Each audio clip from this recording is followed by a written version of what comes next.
ایک دفعہ پاک سرزمین پارٹی کے کینڈیڈیٹ حفیظ الدین ایڈوکیٹ کو ڈولفن پر مہر لگا کر کامیاب کریے. انشاءاللہ تعالیٰ اس سینٹ 245 کی بھی آواز بنیں گے. اس سینٹ 245 کے ذریعے پوری کراچی کی آواز بنیں گے, پورے سندھ اور پورے پاکستان کی آواز بنیں گے. ہمارا ماضی ہمارے مستقبل کے کاموں کی ضمانت ہے. ہمارا ماضی گواہ ہے کہ یہ کراچی جب راتوں میں سوتا تھا تو مصطفیٰ کمال راتوں کو جاگ کر اس نے کراچی بنایا ہے. یہ کراچی آج ساری پارٹیاں اقتدار میں تو ہیں, پیپلز پارٹی اقتدار میں ہے, پی ٹی آئی اقتدار میں رہی ہے چند مہینوں پہلے تک, ایم کیو ایم آج اقتدار میں ہے, لیکن آج یہ شہر کا جو حشر ہے آپ کے سامنے ہے. اصولاً تو جو پارٹیاں اقتدار میں رہ چکی ہیں اور آج بھی ہیں ان کو تو الیکشن کیمپین چلانی نہیں چاہیے, لوگوں کو سامنا کرنا نہیں چاہیے, لیکن انہوں نے حرام اتنے کمائے ہوئے ہیں کہ ہر پول پر ایک ایک نہیں دو جھنڈے باندھے ہوئے ہیں. پی ٹی آئی نے پہلے ہی اسمبلیوں سے استعفیٰ دے رکھا ہے اور انہوں نے یہ اعلان کر دیا کہ اگر ہم یہ سیٹ جیت جائیں گے تو جیتتے ہی ریزائن کر دیں گے, ریزگنیشن دے دیں گے, استعفیٰ دے دیں گے. تو میں بھی کوئی ان کی فیور میں یا ان کی مخالفت میں یا ان کی فیور میں کوئی بات نہیں کر رہا, لیکن میں لوگوں کو یہ کہنا چاہتا ہوں کہ اگر وہ جیت بھی گئے اور اگر آپ پی ٹی آئی کے سپورٹر اور ووٹر ہیں بھی, ہمارا مسئلہ تو پاکستان کے مسئلے سے الگ ہے. جو لوگ ہیں وہی جو پہلے جیتے ہوئے لوگ ہیں وہی ہماری آواز نہیں بن رہے. پھر اگر یہاں سے جیت بھی جاتے ہیں اور اس کے بعد پھر ہم اپنے وسیع تر مفادات کے لیے اس کو ریزائن کر دیں گے تو پاکستان کا کراچی کا مسئلہ تو وہیں کا وہیں رہے گا, کوئی اس کی آواز اٹھانے والا نہیں ہوگا. تو بھائی پاکستان کی سیاست الگ چلتی رہے, لیکن اس سیٹ کو سیاست کی جگہ نہیں بنائی جائے. تو میں سمجھتا ہوں کہ جو کسی اور کے بھی ووٹر ہیں ان کو بھی میں آواز دے کر کہتا ہوں کہ بھائی اگر کسی نے سیٹ جیت کر یہاں پر استعفیٰ دے دینا ہے تو اس سے بہتر ہے کہ آپ پی ایس پی کو ووٹ دیں. دوسری طرف ایم کیو ایم کے حق میں پیپلز پارٹی نے اپنے کینڈیڈیٹ کو دستبردار کر دیا. یہ کون سی پیپلز پارٹی ہے؟ یہ وہ پیپلز پارٹی ہے جو گٹر لائنوں کا اختیار نہیں چھوڑتی, یہ وہ پیپلز پارٹی ہے جو کہ پانی کا اختیار نہیں دیتی, یہ وہ پیپلز پارٹی ہے جو کچرا اٹھانے کا اختیار لوکل گورنمنٹ کو نہیں دیتی, وہ پیپلز پارٹی جو کہ گٹر لائنوں کا اختیار نہیں چھوڑ رہی ہے, وہ اپنا ایم این اے چھوڑ رہی ہے.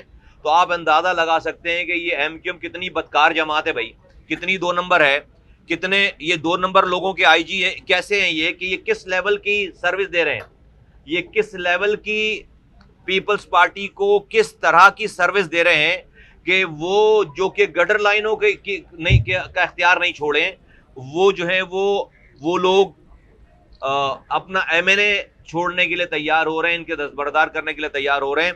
40 سالوں سے ان دونوں جماعتوں نے مل کر اس شہر کو لوٹا ہے. اس ایم کیو ایم کے پاس 40 سالوں میں مصطفیٰ کمال کے کام کے علاوہ کوئی کچھ نہیں بتانے کے لیے. 14 سالوں کے لیے ان کا گورنر رہا ہے, ان کے پاس 10 سالوں تک ہیلتھ منسٹری رہی ہے, ان کے پاس 10 سالوں تک جو ہے وہ انڈسٹریز کی منسٹری رہی ہے, ان کے پاس 5 سالوں تک صوبائی وزارت داخلہ رہی ہے, ان کے پاس 10 سالوں تک فائننس کی منسٹری رہی ہے, ان کے پاس 5 سالوں تک ایکسائز کی منسٹری رہی ہے, ان کے پاس 10 سالوں تک جو ہے وہ لوکل گورنمنٹ کی منسٹری رہی ہے, ان کے پاس پلاننگ اینڈ ڈیولپمنٹ کی منسٹری جو ہے وہ 5 سالوں تک رہی ہے. 14 سالوں تک ان کے پاس گورنر رہا ہے, پاورفل گورنر رہا ہے, لیکن سارے حیدرآباد کا میئر رہا ہے, تعلقہ ناظم رہا ہے سکر کا. اس پورے 40 سالہ دور میں اگر کوئی کام کسی کو یاد ہے اس ایم کیو ایم کے پلیٹ فارم سے تو وہ مصطفیٰ کمال کے دور کے کام کو لوگ یاد کرتے ہیں, اور اس کے علاوہ ایم کیو ایم کے پاس بتانے کے لیے کچھ بھی نہیں ہے. NA 245 کے حلقے کے لوگوں کو آواز دے کر کہنا چاہتا ہوں کہ آپ کی اس سیٹ سے ہم نے حفیظ الدین بھائی, ایڈوکیٹ حفیظ الدین بھائی جو کہ بہت سینئر سیاستدان ہیں, وزیر رہ چکے ہیں, ایڈوائزر رہ چکے ہیں, ایم پی اے تھے, سٹنگ ایم پی اے تھے, پی ٹی آئی کے سٹنگ ایم پی اے تھے جب انہوں نے ہمیں جوائن کیا ہے. آج میری پارٹی کے سینئر وائس چیئرمین ہیں, یہ پارٹی کے ہمارے کرتا دھرتا ہیں, بہت تجربہ ہے, ایماندار ہیں, بہت زیادہ محنتی ہیں. عمر ان کی جو ہے وہ 60 سال کے لگ بھگ ہے تقریباً, اور آئی ڈونٹ نو کہ کتنی اس سے زیادہ ہوگی, کم نہیں ہے, لیکن یہ 16 سال کے نوجوانوں سے زیادہ پھرتیلے ہیں, زیادہ انرجیٹک ہیں. اور میں صحیح بتا رہا ہوں آپ کو, فجر کے وقت یہ شخص جو ہے وہ علاقے میں موجود ہوتا ہے فجر کے وقت, اور یہ ایک دن کی بات نہیں ہے, ہم نے 249 میں بھی دیکھا, ان کے پہلے کے ادوار دیکھے, سب چیزیں. میں بالکل کوئی ببانگے دھول یہ بات کہہ رہا ہوں کہ اس پارٹی میں, ہماری پارٹی میں اگر بہت سارے لوگ محنت کرنے والے ہیں, لیکن حفیظ بھائی ان سب میں نمایاں ہیں. اس آدمی کو, اس شخص کو ہم نے اس NA 245 سے آپ کا کینڈیڈیٹ منتخب کیا ہے, آپ کا کینڈیڈیٹ بنایا ہے.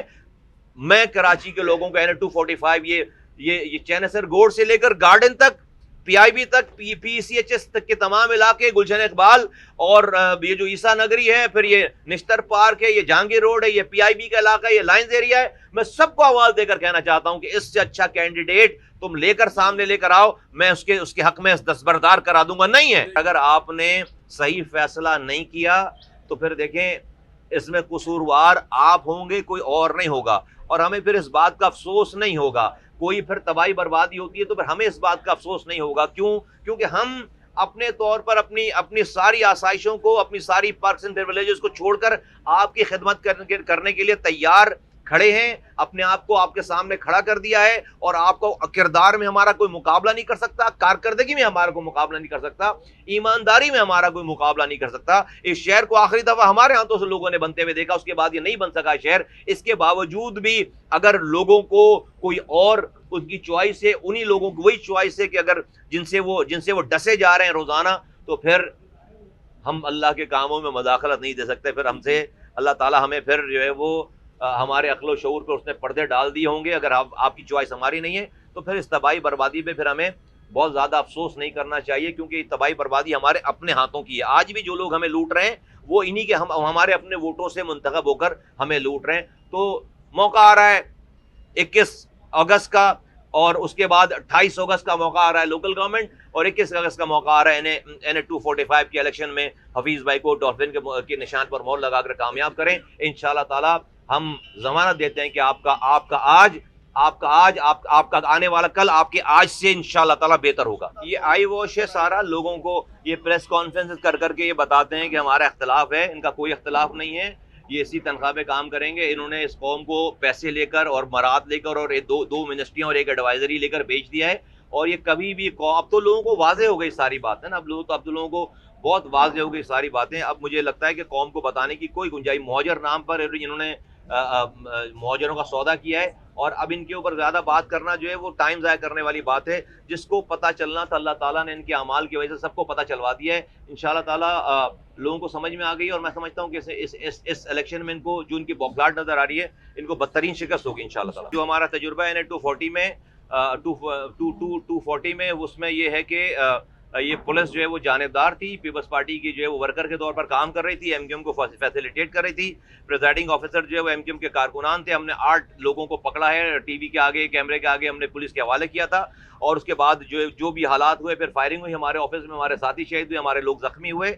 اس بات سے پتہ چلتا ہے کہ یہ پولیس کے رہتے ہوئے آپ کو کوئی اچھی امید نہیں ہے. تو میرا مطالبہ ہے الیکشن کمیشن سے اور پاکستان کی لا انفورسمنٹ ایجنسی سے، ملک چلانے والوں سے، کہ یہ این 245 کے الیکشن میں اور آنے والے بلدیاتی الیکشن میں فوج لگائی جائے یہاں پر، اور فوج کی نگرانی میں الیکشن ہو، اور رینجرز لگائی جائے، اور رینجرز کی نگرانی میں اندر اور باہر، رینجرز کی نگرانی میں اور فوج کی نگرانی میں یہ الیکشن کرائے جائیں. ورنہ اگر جو ہم نے حشر دیکھا انٹیریئر سندھ میں 14 ڈسٹرکٹ کے الیکشن کا، ڈاکو، چور اور پریزائڈنگ آفیسر ایک ساتھ ایک ٹیبل پہ بیٹھ کر جو ہے الیکشن میں وہ پیپلز پارٹی کو ووٹ پہ ٹھپے لگا رہے تھے. اور یہی حشر جو ہم نے دیکھا ہے کہ 240 میں ہوا ہے. تو اگر یہی حالات ہوئے تو پھر جو ہے وہ تمام تر ذمہ داری الیکشن کمیشن پہ اور پاکستان جو ہے حکومت کے اوپر یہ ذمہ داری عائد ہوگی.